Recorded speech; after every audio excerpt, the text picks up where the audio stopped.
مدینہ تعلقدار محترم مرحوم و مغفور عبدالواحد صاحب کئی سال سے محافل کا انعقاد کرتے تھے اکٹھے،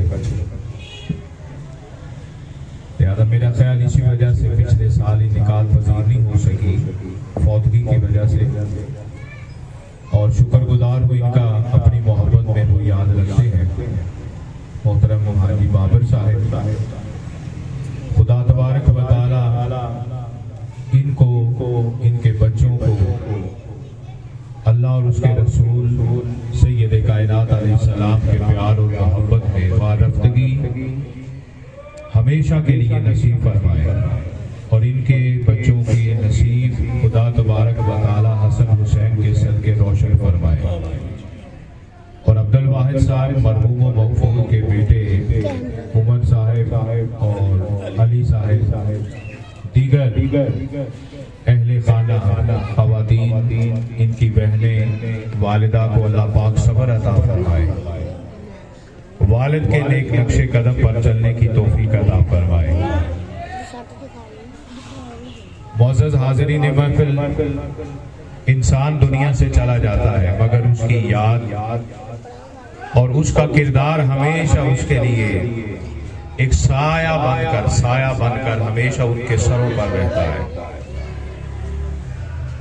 یہ بڑی خوشان بات ہے کہ حضور کا میلاد بھی ہے اور حضور کی خوشی کو بھی اپنی غمی کے اندر شریک کرنا، میں سمجھوں گا کہ یہ ہم سب کے لیے باعث شفاعت اور باعث بخشش بھی ہے، اور جس شخص نے بھی اپنی خوشی اور غمی میں اللہ اور اس کے رسول کو یاد کیا ہے وہ کبھی ناکام نہیں ہوتا، وہ انسان کبھی بھی زندگی میں اور آخرت میں بھی نامراد نہیں ہوتا، اسے کامیابیاں نصیب ہوتی رہتی ہے۔ یاد رکھنا کہ اس زندگی میں جیسے ہمیں اپنے لباس اور خوراک کی ضرورت ہے اور اس کے بغیر گزارا نہیں ہے، اسی طرح ہماری روح کو، ہماری قبر کو اور ہماری آخرت کو بھی ہم سب کے لیے ہمارے نبی کی ضرورت ہے۔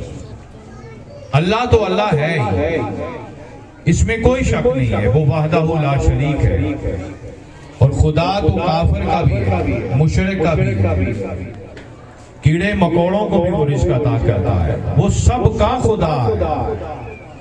میرا خیال ہے، میرے علم کے مطابق زندگی میں اور اس انسانیت کے، اس کائنات کے اندر خدا کے خدا ہونے پر بہت کم لوگ ہوں گے کہ جن کا اختلاف ہوگا، سوائے چند ایک دو فرقوں کے جن کو ہم سیکولر کہتے ہیں یا ہم دہریہ کہتے ہیں۔ یہ دنیا کے اندر چند گنے چنے لوگ ہیں کہ جن کو جو خدا کو بھی نہیں مانتے، لیکن اس کے علاوہ پوری کائنات ارض و سما میں کوئی ایسا شخص نہیں یا کائنات میں کوئی ایسی چیز نہیں کہ جس کا خدا پر یقین نہ ہو، یہاں تک کہ بتوں کی پوجا کرنے والے جو کافر ہیں، مشرک ہیں، وہ بھی اوپر والے کو اوپر والا کہہ کے مانتے ہیں۔ اختلاف رائے ہر انسان کا کسی نہ کسی جہت سے اپنے نبی کے اعتبار سے ہے۔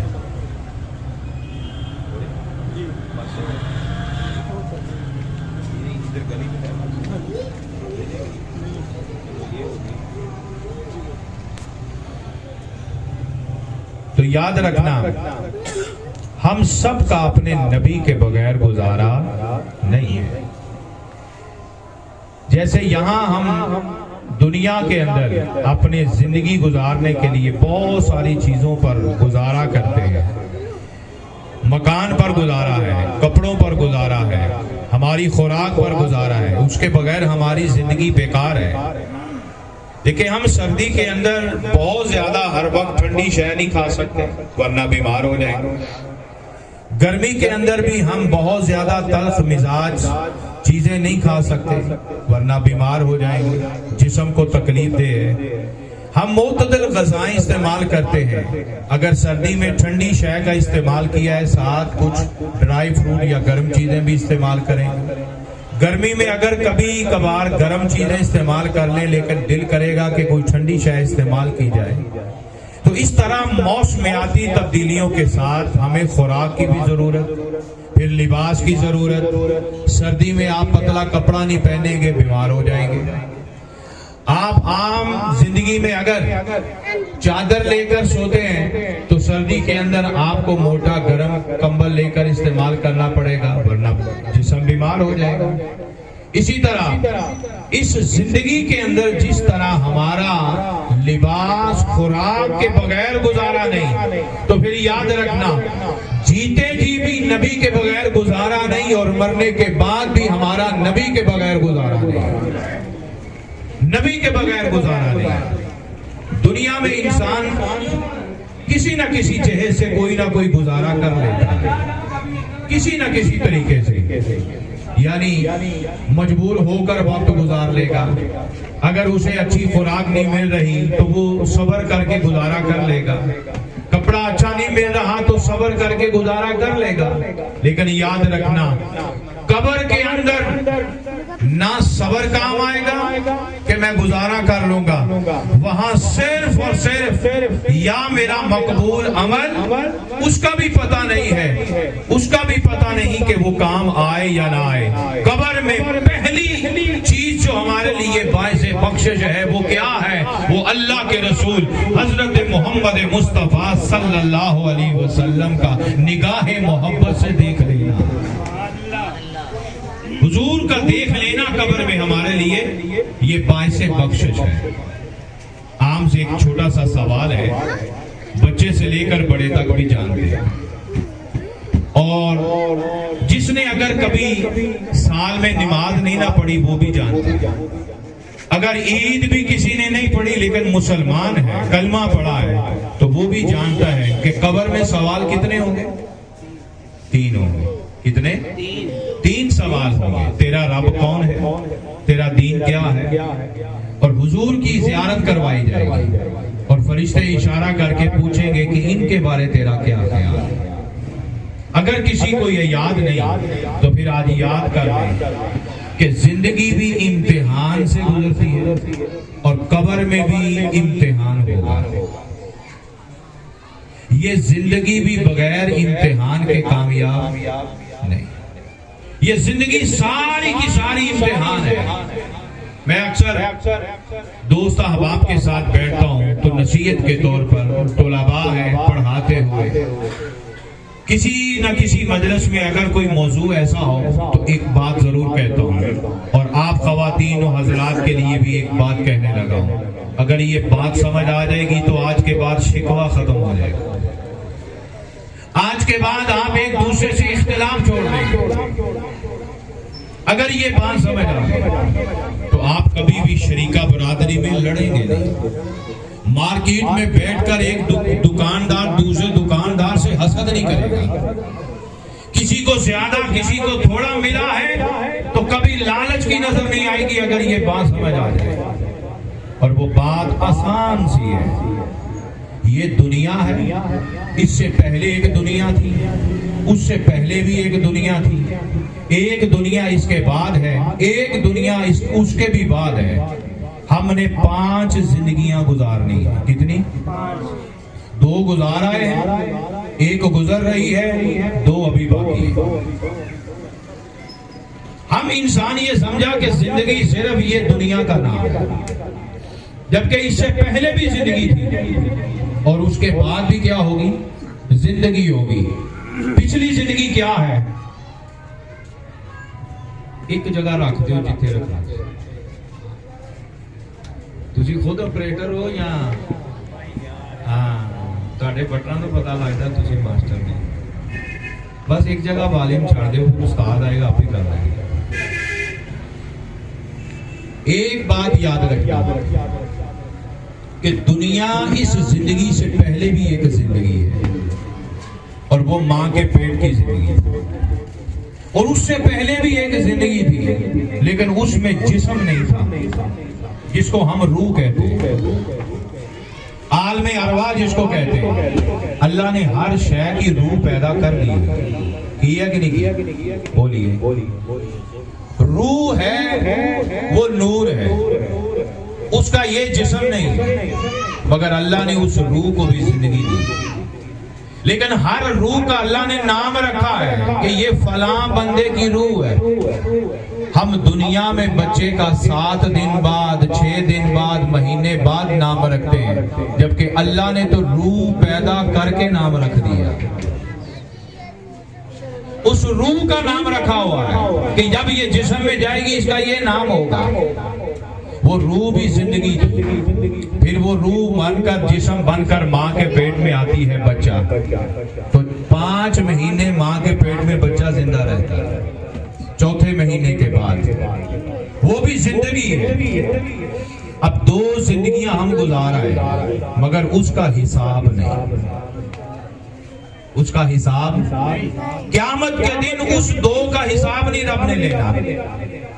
اس کے بعد اگلی ایک زندگی ہے جس کو ہم موت کہتے ہیں. وہ میری اور آپ کی نظر میں موت ہے مگر اللہ نے اسے بھی زندگی بنایا. وہ قبر، وہ مٹی کے نیچے ہم مار کے پھینک آتے ہیں، یا جو مر گیا ہے اسے پھینک آتے ہیں، چھوڑ آتے ہیں، یہ سمجھ کر کہ اب یہ بیکار ہے. وہ جسم میرے تیرے لیے بیکار ہے مگر جس نے بنایا ہے اس کے لیے بیکار نہیں ہے. جس نے بنایا وہ مٹی کا وجود جو ماں کے پیٹ میں منتقل ہو کے دنیا میں آیا، اور یہاں سے ہم نے سمجھا اب یہ بیکار ہے. نہیں، حکم کے مطابق ہم اسے قبر میں چھوڑ آتے ہیں. یہ میری تیری نظر میں بیکار ہے. اگر وہ بیکار ہوتا تو خدا کبھی ہمیں اتنا اہتمام کا حکم نہ دیتا کہ اسے پیاروں کی طرح آرام سے غسل دیا جائے. بیکار شے کو کوئی اہتمام سے نہیں چارپائی پہ رکھتا.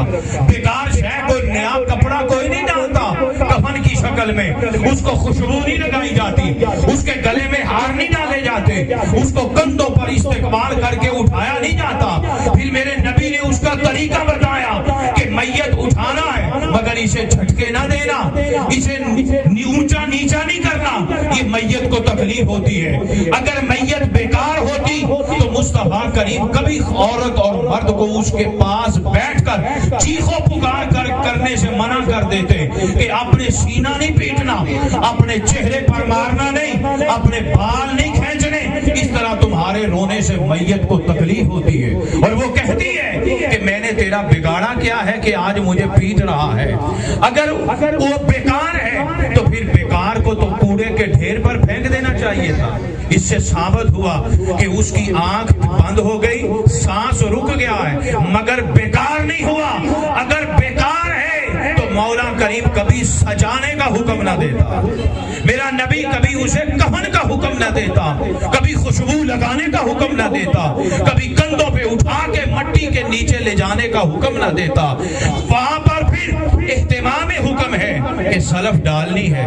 مٹی ڈالتے ہوئے بھی قرآن کی آیت بتا دی کہ 3 مٹھی ڈالتے ہوئے کہنا منہا خلقناکم وفیہا نعیدکم ومنہا نخرجکم تارۃ اخری. یہ قرآن کی آیتیں پڑھنے کا حکم قرآن کا اللہ اور اس کا رسول حکم نہ دیتا. اس سے ثابت ہوا بیکار شے جو تیری نظر میں بیکار ہے وہ اللہ کی نظر میں بیکار نہیں ہے. بس سمجھ لیں اگر عام انسان خدا کی نظر میں بیکار نہیں ہے مرنے کے بعد تو جس نبی نے میتوں کے اصول سمجھائے میرے نبی کا عالم کیا ہوگا، میرے مصطفیٰ کے وجود کا حال کیا ہوگا. ہم تو دین کے اندر بھی جھگڑے پیدا کر رہے ہیں. ہم نے مسلک بنا کر ایک دوسرے کے ذہنوں کو خراب کر دیا، جبکہ ہر مسلک والا کسی بھی مسلک والا ہو کندھا وہ بھی دیتا ہے، کفن وہ بھی دے گا، نہلاتا وہ بھی ہے، خوشبو وہ بھی لگائے گا، چارپائی تابوت وہ بھی اچھا بنائے گا، قبرستان میں جگہ اچھی تلاش کرے گا. اگر بیکار ہے تو کہیں کوڑے کے ڈھیر پر پھینک دیا جائے. موسیٰ علیہ السلام کے زمانہ میں ایک شخص تھا نا، بدکار تھا، گناہگار تھا. لوگوں نے اٹھا کے اسے پھینک دیا کوڑے کے ڈھیر پر. مر گیا نا تو اٹھا کے پھینک دیا. رات کو موسیٰ علیہ السلام کو اللہ پاک نے وحی فرمائی، کلام ہوتا تھا. کلام کے بعد اللہ نے فرمایا موسیٰ تیرے ہوتے میرے بندے سے یہ سلوک کیا جائے اچھی بات نہیں، اچھی بات نہیں. موسیٰ علیہ السلام نے عرض کی مولا کیا ہوا؟ فرمایا میرا ایک بندہ مر گیا ہے، لوگوں نے اسے بدکار سمجھ کر، گناہگار سمجھ کر کوڑے پہ پھینک دیا ہے۔ مولا میں نے بھی سنا تھا وہ تو بہت شرابی تھا، بدکار تھا، اس کا کوئی دن ایسا نہیں ہے جو گناہ سے خالی تھا، وہ تو لائق ہی اسی کے تھا۔ تو موسیٰ علیہ السلام سے رب نے فرمایا جرم تمہارے اس نے کیے ہیں یا میرے کیے ہیں؟ وہ گناہگار میرا ہے یا تمہارا ہے؟ مولا تمہارا ہی ہے، آپ کا ہی ہے۔ تو اللہ نے فرمایا جب میں خدا ہو کر اس کو نگاہ محبت سے دیکھتا ہوں تو تمہاری کیا مجال ہے کہ انسان ہو کر اس کے اوپر انگلیاں اٹھائے؟ موسیٰ میں اس قوم کو کبھی معاف نہیں کروں گا جب تک اس کی تجہیز و تکفین نہ کی جائے۔ جاؤ اپنی قوم سے کہو کہ کوڑے سے اٹھا کر اسے غسل دیا جائے، کفن دیا جائے، اور تیرے دین کے مطابق اسے قبر کے اندر دفنایا جائے۔ اور جو جیسے ہماری شریعت میں جنازہ ہے نماز، ان شریعتوں میں نماز جنازہ نہیں تھا، بعض روایت میں آتا ہے، لیکن کیا جنازہ تھا اپنی اپنی شریعت کے معاملات میں۔ میں دوستو اکثر یہ بات کر کے لوگوں کو یہ بات سمجھایا کرتا ہوں، وہ موسیٰ علیہ السلام ہے جن کے شریعت کے اندر سختی ہے، اگر وہ گناہ کر لیتے تو لوگوں پہ ظاہر کر دیا جاتا، اگر وہ ناپاک ہو جاتے تو کپڑے کا اتنا حصہ کاٹنا پڑ جایا کرتا تھا۔ وہاں شریعت کے احکامات سخت تھے، اس سخت نظام کے تحت بھی اگر کوئی انسان مرا ہے، کوڑے کے ڈھیر پر پھینکا ہے، لیکن مولا نے موسیٰ کو وحی کر کے اس کا اہتمام بنا کر، کروا کر، دفن کروا کر آنے والے انسانوں کو بتا دیا کہ کبھی بھی انسان کو بیکار نہ سمجھنا، گناہگار میرا ہوگا مگر تمہاری نظر میں وہ انسان ہے، تمہاری نظر میں انسان ہے۔ اگر انسان پر حکم لگانا شروع کر دے تو یہاں کوئی گھر میں کبھی کوئی زندہ نہ بچتا، کبھی کوئی زندہ نہ بچتا۔ میرے دوستو انسان بیکار نہیں ہے۔ میں یہی آج بات سمجھا کر یہ چند منٹوں کے اندر حالات کے پیش نظر ایک سبق دینا چاہتا ہوں، اگر یاد رہے تو۔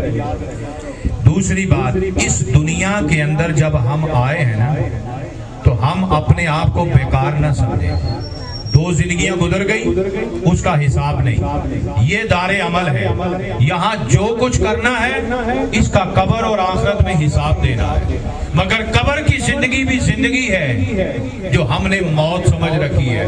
موت ایک پردہ ہے، گویا کسی صوفی نے کہا تھا اگر میت زندہ ہے قبر میں جا کر تو پھر یہ لیٹا کیوں رہتا ہے، یہ پڑا کیوں رہتا ہے؟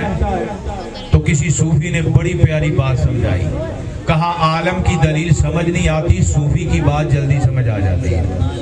تو درویش نے کہا نا جب تک جیتا ہے تو کوئی اپنی پیاری شے مٹی میں دباتا، وہ دباتا نہیں، مگر موت تمہاری نظر میں یہ محبوب ہے، ہو سکتا ہے کہ یہ اللہ کی نظر میں تم سے زیادہ محبوب ہو، تو محبوب شے جس کی ہوتی ہے وہ لے جاتا ہے۔ اب جو جملہ اس نے سمجھایا صوفی نے وہ یہ فرمایا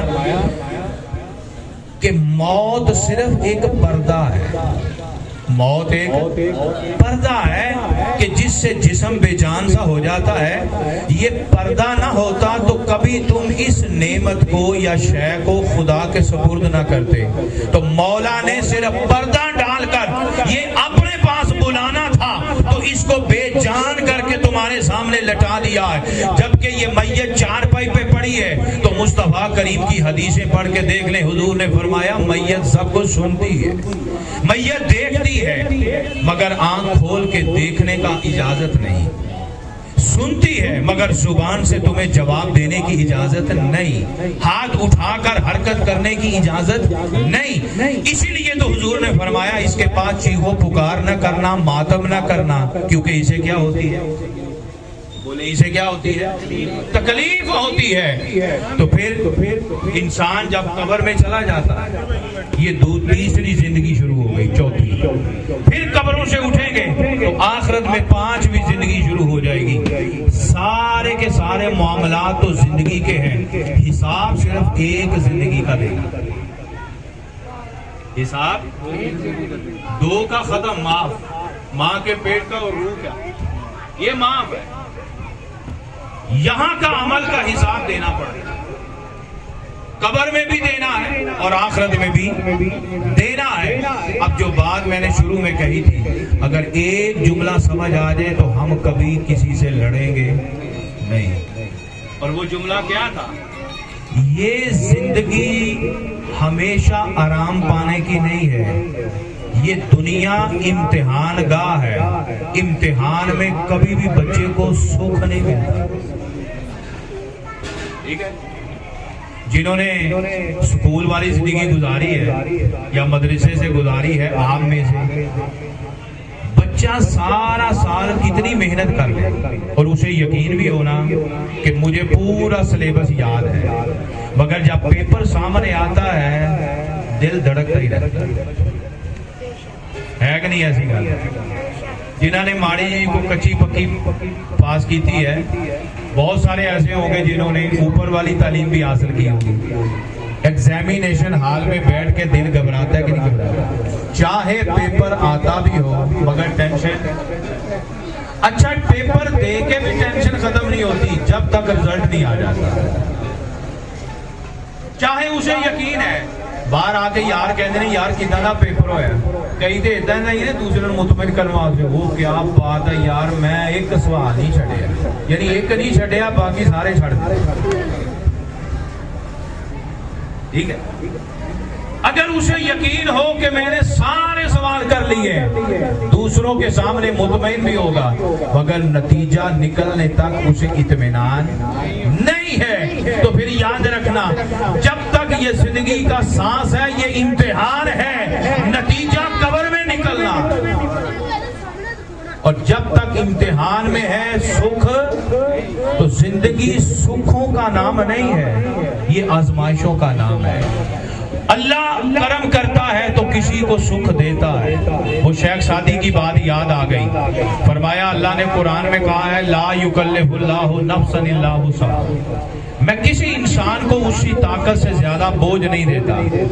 اگر ہماری برداشت سے زیادہ وہ دکھ نہیں دیتا نا, لیکن ہماری اوقات سے زیادہ سکھ ضرور دے دیتا ہے, سکھ ضرور دیتا ہے. عزیزان من, یہ دنیا لڑنے کی جگہ نہیں, یہ عمل کی ہے. یہاں پیار ہے, یہاں محبت ہے. جس نبی کے میلاد میں بیٹھے ہو اور آخری سبق یہ یاد کر لینا, اس نبی نے معاشرے میں دکھ ختم کی ہے, اس نبی نے معاشرے کے اندر لڑائیاں ختم کی ہیں. میرے نبی نے توڑنا نہیں جوڑنا سکھایا ہے. نبی کا میلاد مناتے ہیں, درود پڑھتے ہیں, نمازیں اسی شریعت کے مطابق ہیں, حج زکات صدقات اسی شریعت کے مطابق ہیں. مگر آج جس چیز کی کمی ہے وہ ہمارے اخلاق کی ہے, وہ ہمارے پیار کی ہے, وہ رہن سہن کی ہے, وہ سماج کی ہے. ہم معاشرہ بگاڑ چکے ہیں, ہمارے اندر وہ طریقہ کار نہیں جو میرا نبی بتا گیا ہے, جو میرا محبوب بتا گیا ہے. میرے نبی نے جینے کے بھی اصول سکھائے, میرے نبی نے مرنے کے اصول سکھائے. میں نے اگر جینے پر اعتراض کیا ہے تو میں نے موت پر بھی اعتراض کر دیا.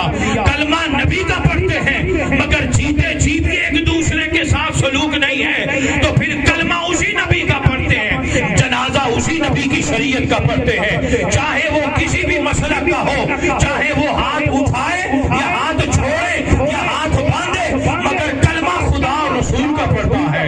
الحمدللہ وہ سورہ فاتحہ قرآن کی پڑھتا ہے, سورہ اخلاص قرآن کی پڑھتا ہے, دعائیں حدیثوں کی پڑھتا ہے. کوئی منہ میں پڑھے کوئی دل میں پڑھے, مگر وہ شریعت سے باہر نہیں جاتا. ارے قبر میں میت کو دفناتے ہو مصطفیٰ کی شریعت پر, لیکن جب دفنا دیتے ہو تو پھر کس بات کا اعتراض رہا؟ کسی نے کہا سنتا